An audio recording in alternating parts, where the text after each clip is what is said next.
Olá, meus queridos, tudo bem? Aqui quem fala é a professora Elisângela. Bora para mais uma videoaula, né? Aqui de história. Hoje o nosso tema será falar sobre a transição da época medieval para a época moderna. Então estamos aqui, né, finalizando o período medieval. Bora lá então ver quais os assuntos que nós vamos abordar.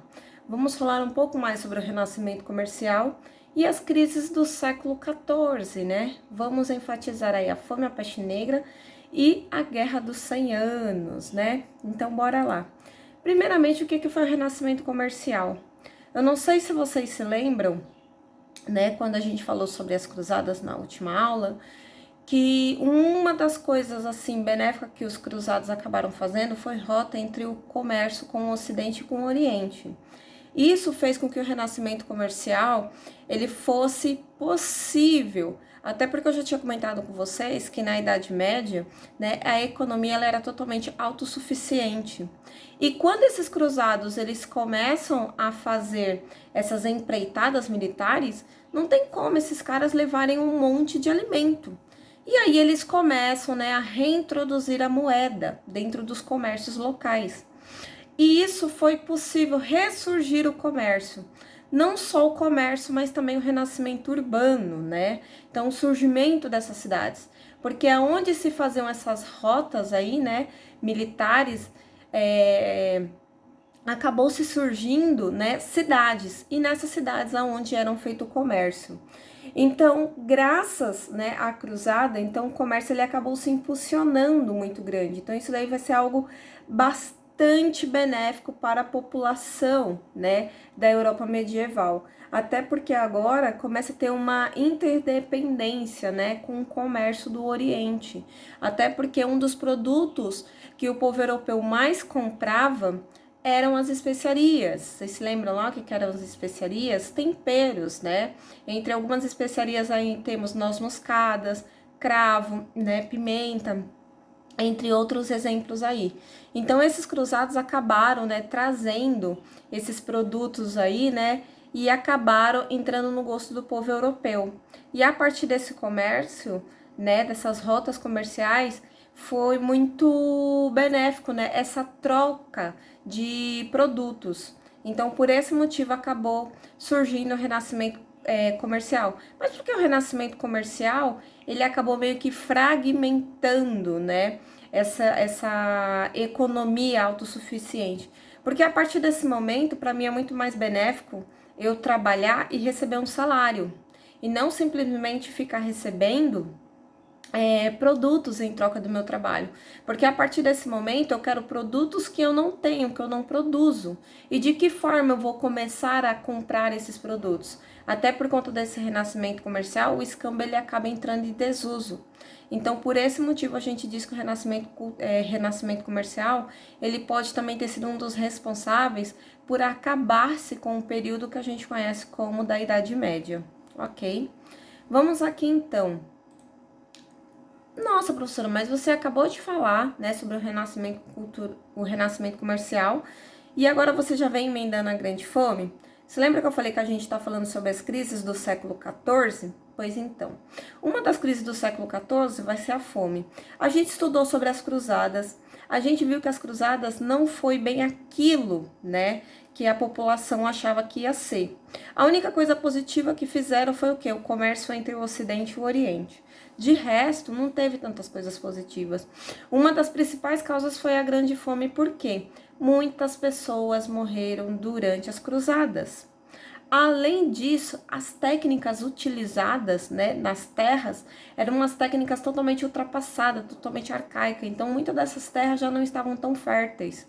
E imagine você tentar alimentar aquela população que só está crescendo cada vez mais e você não tem uma demanda de alimento.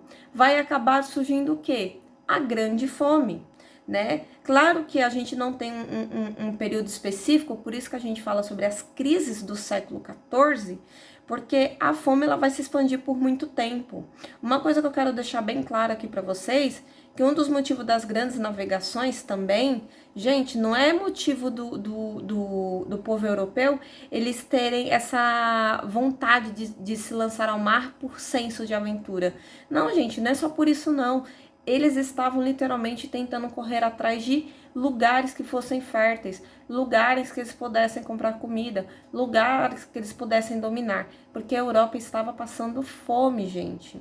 Então, por esse motivo, no século XV vai acabar surgindo aí o período das grandes navegações também, tá? Mas isso daí é outro assunto para uma próxima aula. E temos aqui, né, outra das crises do século XIV, que seria a peste negra, tá?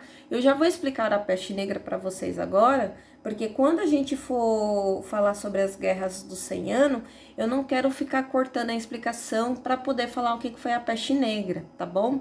A peste negra, gente, ela surgiu na região asiática e veio para a Europa através de comércios, né, entre o Oriente e o Ocidente, né? Então, uma das cidades aí que começou a surgir, né, a peste negra foram as cidades italianas, até porque eles eram os maiores comerciantes com a região oriental.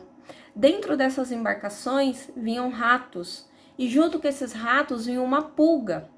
Essa pulga, quando chegou na Europa, nossa, ali ela fez uma festa muito grande, porque não tinha uma coisinha chamada saneamento básico, né? Além disso, essas pessoas durante o período da Idade Média, elas não tinham costume de se higienizar, tomar banho todos os dias. Então essas pulgas se viram assim num paraíso, né? Esses ratos e essas pulgas. E aí, o que essas pulgas elas faziam? Elas picavam essas pessoas, tá? E aí, essas pessoas, elas acabavam ficando doentes, ficavam com bubões, né? Que seriam essas bolinhas aqui, tá? Por isso que é chamado de peste bubônica, por conta desses bubões. E porque também ela é conhecida mais popularmente, né, como peste negra? Porque esses bubões, eles ficavam pretos. Então, quando a pessoa ela chegava nesse estágio, a gente já sabia que dificilmente essa pessoa ia se curar e ela teria uma morte bastante trágica, né? Então vocês estão vendo que aqui na imagem ao fundo tem um homem orando, né? Porque durante o período da Idade Média, muitas pessoas acreditavam literalmente que a peste negra, ela foi um castigo enviado por Deus, né? Para tentar expurgar as terras do pecado que o homem estava cometendo. A peste negra ainda existe em algumas regiões, sim, né? Aqui no Brasil ainda tem alguns casos, principalmente, né, naquelas vilas ribeirinhas, né, principalmente na região da Amazônia, que é onde não tem o que eu já falei para vocês, saneamento básico, né? Então, onde tem rato, gente, é bem possível que possa se haver peste negra, tá bom? A peste negra, né, a gente tem aí uma estimativa, mais ou menos, que entre o ano de 1347 e 1351, que matou-se mais de 25 milhões de pessoas. Isso eu estou falando apenas na Europa, gente, tá bom? Então, esse número pode ser muito mais superior aí, ok? Claro que se fosse pra gente falar sobre a peste negra, a gente poderia fazer uma videoaula aí de 30 minutos facilmente, tá bom? Até porque a peste negra, ela vai se alastrar muito facilmente, né? Que nem a gente sabe, porque muitas pessoas, elas acabaram fugindo dessas cidades e junto com elas acabavam levando essa doença aí também. Ok? Mas isso daí vai ser outro assunto para uma próxima aula, tá? E temos aqui, né, uma das outras crises do século XIV, que seria a Guerra dos 100 Anos, né? A Guerra dos 100 Anos, gente, ela vai ser um conflito entre a Inglaterra e a França, e ela vai durar entre o ano de 1337 até o ano de 1453, né? Então, literalmente, aí temos mais de 100 anos de guerra, tá bom? Mas bora então falar sobre, né, quais foram as razões políticas e econômicas. A questão política, né, a guerra ela foi provocada pela pretensão do rei da Inglaterra, que nessa época era Eduardo III, a sucessão dos capetos na França. Se lembra lá que eu já tinha explicado para vocês, falando lá sobre os capetinhos na França? Pois então. Se lembra lá também do Felipe IV Belo? Pois então, esse personagem aí. Ele havia deixado 3 filhos, só que esses 3 filhos acabaram morrendo e não deixaram sucessores. A partir desse momento, no ano de 1328, os barões franceses declararam que ninguém do lado materno tinha direito ao trono francês. E nesse caso, Eduardo III, rei da Inglaterra, ele era, né, do lado materno do Felipe. E aí, a partir desse momento, né, acabou tendo uma briga, porque o Felipe, ele tinha um sobrinho, né, que vai ter o nome de Felipe VI, e esse que vai ser, né, o rei da França. Só que o Felipe VI vai acabar fazendo, né, uma inimizade muito grande com o Eduardo III, porque ele apoiava, né, com que os escoceses eles se tornassem independentes da Inglaterra. E aí, né, a partir desse momento, Eduardo III não vai gostar muito dessa atitude do Felipe VI e vai acabar declarando, né, guerra aí com ele. E a partir desse momento, França e Inglaterra vão entrar em conflitos. Isso é a questão política, mas também tem a questão econômica, né? Que nem eu já tinha comentado para vocês, a França, ela vai, a Inglaterra, ela vai ser uma das maiores produtores de lã. Só que quem vendiam essas lãs era a região de Flandres, que ficava na França, né?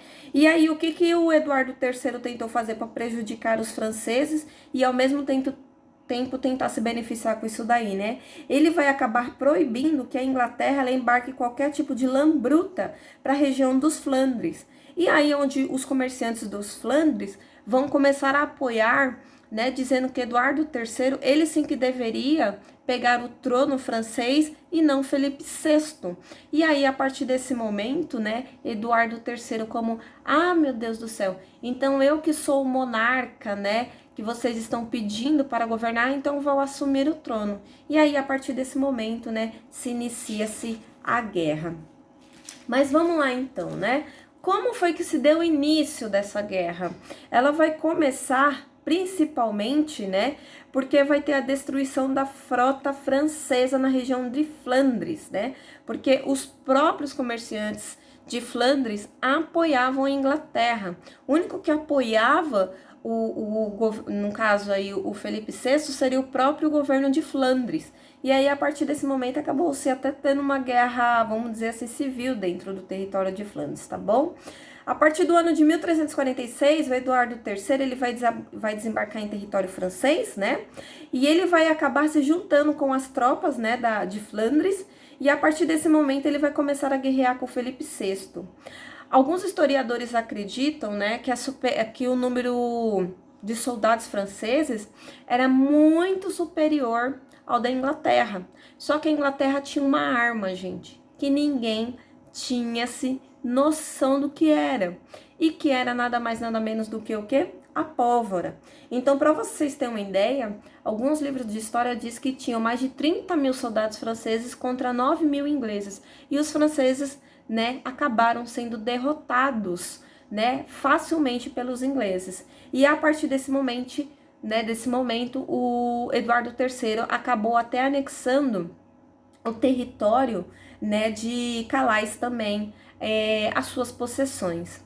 Durante esse período, né, vai ter um período de trégua aí, porque vai ocorrer a peste negra na Europa, que nem eu já tinha explicado para vocês, e aí, né, ambos os países vão achar melhor, né, darem um tempo até para poder resolver, né, suas situações aí, vamos dizer assim, que é a saúde, né, da população primeiramente, para depois continuar, né, com essa briga, né, de quem governa a França e de quem não governa a França, ok?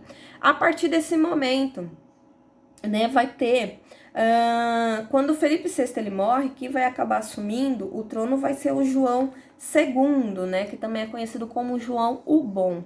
A partir desse momento, né, vai acabar se tendo um fim da trégua, até porque também a peste negra, ela também dá, vamos dizer assim, dá um pouco de fôlego para o povo da Europa, e a partir desse momento acaba se ocorrendo os primeiros conflitos aí, tá bom? O Eduardo, o Príncipe Negro, que também era filho de Eduardo III, ele vai acabar desembarcando na região francesa em setembro de 1355, e a partir desse momento vai começar novamente, né, a guerra. Gente, quem é que vai ganhar esse conflito aí? Que nem vocês estão vendo aqui, tá escrito desastre de Poitiers. Por um simples motivo, né, gente? Tinha mais de 20 mil franceses contra apenas 6 mil ingleses. mas por incrível que pareça, novamente os ingleses vão derrotar o exército francês facilmente. Isso vai acabar trazendo uma crise política muito forte para a França, né? Porque tá todo mundo já cansado. Nossa, mas como assim? A Inglaterra sai do seu território, vem para a França e derrota nossos soldados que são de número muito maior, né? Isso quer dizer que a Inglaterra, né, os soldados, eles tinham uma organização militar aí muito mais superior, né, aos franceses. A partir desse momento, né, vai acabar assumindo uma coisa que eu esqueci de comentar para vocês é que nesse desastre de Poitiers, né, o filho de Eduardo, ele acaba levando, né, o rei João Bom também como prisioneiro. E isso vai acabar gerando uma crise na França, porque a Inglaterra fala que vai devolver o rei só se pagarem, né, um pesado resgate. E aí, a partir desse momento, né, o Carlos, ele vai acabar convocando os Estados Gerais. Isso é bastante importante eu citar para vocês, porque quando a gente vai falando sobre a Revolução Francesa, né, a gente vai estar falando isso daí. O que seriam os Estados Gerais? Seriam os representantes do primeiro, do segundo e do terceiro estado, que eu já tinha explicado para vocês em outras aulas da Idade Média, né? Primeiro estado, clero, segundo, nobreza, terceiro, né, a gente coloca servo, camponeses e burgueses aí também, tá? E aí, o que ele vai pedir para esses estados gerais? Para que eles deem dinheiro.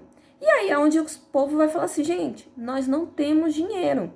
E aí, a população sabendo disso daí, né, os camponeses, eles vão acabar criando uma coisinha que é chamado a revolta de Jacques, né, que seriam as primeiras revoltas camponesas, em que literalmente, né, no ano de 1358, né, esses camponeses eles vão acabar atacando, né, castelos senhoriais, propriedades rurais, e eles vão acabar matando muitos desses nobres. Mas claro que o governo vai se organizar, né, e vai acabar com essa revolta aí, tá bom? Milhares de camponeses, gente, vai ser massacrados. Então imagine, a França, além de está guerreando com a Inglaterra, está com uma crise econômica, uma crise política, ainda acaba tendo, né, uma guerra civil, tá bom? Claro que posteriormente, né, depois que acaba essa revolta aqui de Jacques, vai acabar nascendo um sentimento de nacionalismo, né? E aí onde o povo eles vão acabar, né, se juntando. Durante esse período vai ser assinado o Tratado de Calais, né, em que para tentar a França tomar um pouco de fôlego, ela disse assim o seguinte, que todo o sudoeste da França passaria para os ingleses, né, inclusive a região de Calais, que a Inglaterra ela já tinha tomado, tá? E aí eles pediram para libertar o seu rei. Mas claro que eles falaram que não, a Inglaterra não ia liberar o rei francês, a não ser que os franceses pagassem 3 milhões de escudo de ouro. A França, como não tinha esse dinheiro, acabou desistindo de resgatar o seu rei, que acabou morrendo em cativeiro no ano de 1364, ok? A partir desse momento, quem é que assume? O Carlos V, né, que era regente, e acabou assumindo aí o trono, tá bom? Claro que ele vai acabar retomando esse conflito, né? Então, esse Tratado de Calais aqui, praticamente, ele esquece. Até porque ele vai tentar tomar as possessões que a Inglaterra tinha em território francês. E a partir desse momento, se retoma a guerra no ano de 1369, tá bom, gente? Claro que essa vai ser a primeira vez, tá bom? Que os franceses vão conseguir derrotar os ingleses, tá? Então, isso daí vai ser algo bastante positivo para o governo de Carlos V, tá bom? Durante esses conflitos, no ano de 1367, né, o filho de Eduardo III, que era chamado de Eduardo, Príncipe Negro, ele vai acabar morrendo, né? E após um ano, Eduardo III, rei da Inglaterra, também morre. Nossa, gente, mas também Eduardo III, né, conseguiu pegar a sucessão de tantos reis franceses, né? Até que esse cara durou muito aí, né? Claro que a guerra ela vai acabar se interrompendo aí, né, durante o período de 1380 a 1415, até porque os dois países eles estavam, vamos dizer assim, tentando se recuperar, né, até por conta aí que a gente está vendo que a parte financeira e política está totalmente fragmentada nesses dois países aí, tá bom? Durante esse período, quem é que vai assumir o trono, né, lá na Inglaterra? Vai ser um carinha chamado Ricardo II, tá bom? E nessa época, ele vai pegar o imposto de captação. Esse imposto de captação, ele havia sido criado para pegar dinheiro, tá bom? Para fazer empreendimentos nas cruzadas.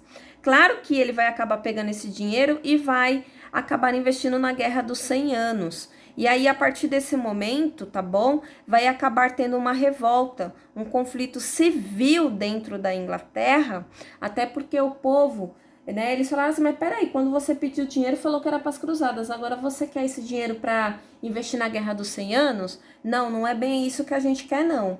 Mas claro que, né?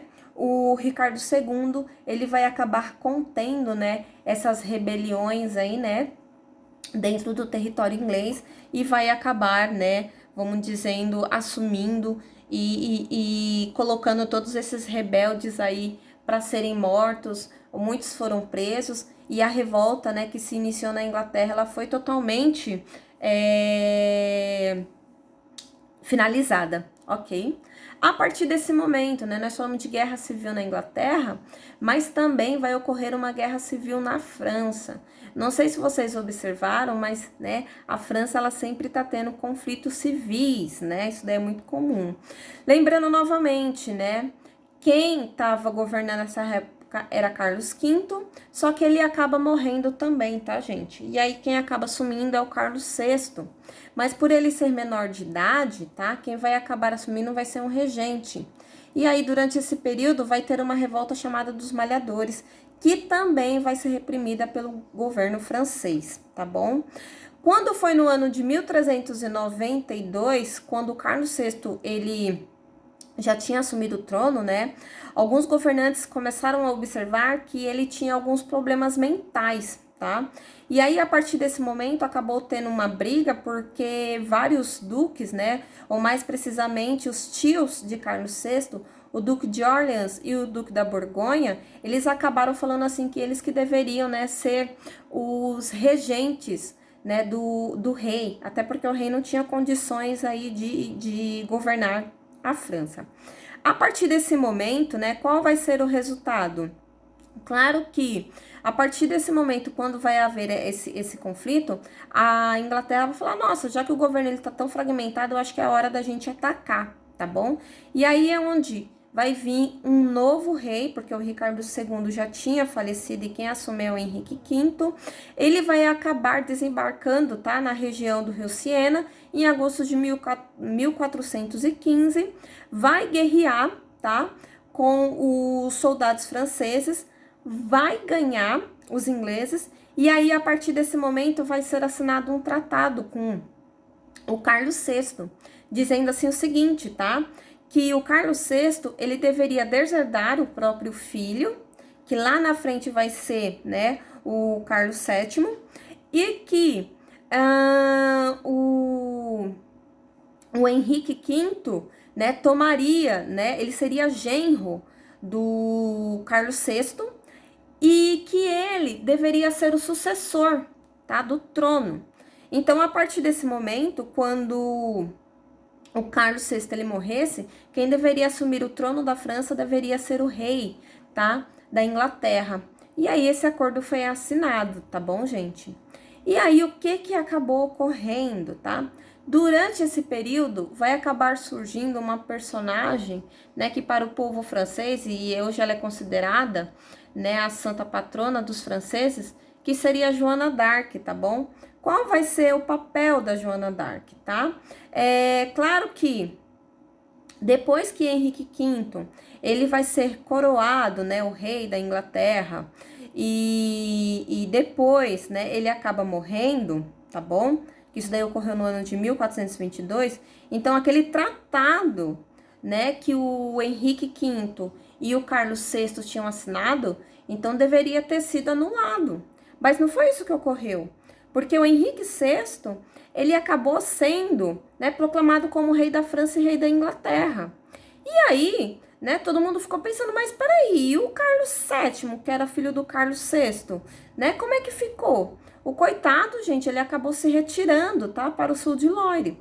E aí, né, diz que a Joana d'Arc, durante esse período, ela teve a visão, tá bom, do São Miguel, da Santa Margarina e da Santa Catarina, em que falavam assim para ela que ela deveria salvar a França, tá, e coroar o Carlos VII como sendo o rei, né, da França. E aí, a partir desse momento, né, ela vestida como soldado, ela acabou conseguindo uma reunião com Carlos VII e ela acabou pedindo, né, para que ele desse soldados para que ela conseguisse vencer as tropas inglesas, né? O que ninguém imaginou é que o rei, né, no caso aí, né, o rei deposto, no caso seria o Carlos VII, o rei da França, ele acabou cedendo isso daí para ela. E, gente, imagine, apenas uma garota, né, aí com seus 16 anos, ela conseguiu colocar um ânimo tão grande aos soldados, né, em que esses soldados franceses acabaram derrotando esses soldados ingleses. E ela conseguiu fazer com que o Carlos VII ele fosse consagrado rei, né? Então, a partir desse momento, então, ela conseguiu fazer algo até então totalmente inédito, que foi fazer com que toda a população francesa ela se unisse em uma única bandeira, né? Então, a partir desse momento, todo mundo começou a pensar, meu, uma mulher jovem conseguiu fazer algo que os outros soldados não fizeram? Não, gente, então, literalmente, ela, né, escutou. Literalmente, isso daí é um presságio de Deus. Devemos sim, né, ajudar ela, né, ajudar a nossa própria nação e ajudar o nosso rei a assumir o trono e não aceitar com que mais nenhum rei inglês assuma, né, o trono francês. E aí, a partir desse momento, né, aonde os ingleses, né, começaram a ter as suas derrotas aí sucessivamente. Claro que Joana d'Arc, ela vai acabar sendo presa, ela vai ser entregue para os ingleses, tá bom? E esses ingleses vão acabar entregando ela para autoridades eclesiásticas, tá bom? Ela vai ser julgada, vai ser presa, só que dentro da prisão ela vai ser considerada, né, relapsa, porque ela vai novamente a voltar a se vestir como um homem, vai dizer que teve visões, né? E aí, a partir desse momento, aonde, né, os eclesiásticos vão acabar condenando, né, a Joana d'Arc à fogueira no dia 30 de maio de 1431. Vocês se lembram lá que eu falei para vocês sobre a Santa Inquisição, que a maioria, né, das condenações se davam sempre nas fogueiras? Pois então, ela foi queimada viva, tá? A partir desse momento, né, qual é que vai ser aí os principais resultados, né, da Guerra dos 100 Anos? Primeiramente, né, o rei Carlos VII ele vai conciliar-se, né, com os seus inimigos, vai acabar pondo um fim, ele vai retornar para a cidade de Paris e a partir desse momento ele vai ser reconhecido, né, como sendo o rei francês, ok? É claro que durante alguns períodos aí, né, os ingleses ainda tinham territórios na França e é onde o Carlos VII vai conseguir retomar algum desses territórios. Então ele vai reconquistar a Normandia, tá bom? Ele vai conquistar aí algumas possessões, tá bom? Que pertenciam aos ingleses e a partir desse momento ele vai começar a unificar todo o seu território, tá? Uma coisa que eu queria deixar bem claro aí para vocês é que mesmo o Carlos VII, ele sendo o rei coroado, né, reconhecido, muitos reis ingleses, eles ainda se utilizavam-se de títulos, né, do rei da França. Então, até o ano de 1801, todos os reis ingleses, eles se utilizavam de rei da Inglaterra e o rei da França, sendo que a França ela já tinha o seu próprio rei, mas vai entender cabeça de inglês, tá bom? Um dos principais resultados aí vai ser o quê? Vai ser o declínio da nobreza feudal. A gente tá vendo que os reis, eles vão querer unificar todos os seus poderes, né, unificar todos os seus territórios, desculpa, na mão de um único monarca. E aí, a partir desse momento, onde começa a surgir o que a gente vai chamar de monarquias nacionais, tá bom? Centralizadas com poder absoluto. E aí, a partir desse momento, a gente diz que começa a dar as características da época, né, moderna, né? Então aí a partir desse momento, a gente está de fato finalizando o período da Idade Média e adentrando o período da Idade Moderna, ok? Gente, Tem um filme bem bacana, tá? Chamado Joana Dark, que dá pra vocês assistirem. É mais de três, em torno de 3 horas, né, de filme, mas vale muito a pena porque vocês conseguem entender bastante esse contexto, né, falando bastante sobre essa história da Guerra dos 100 Anos, tá?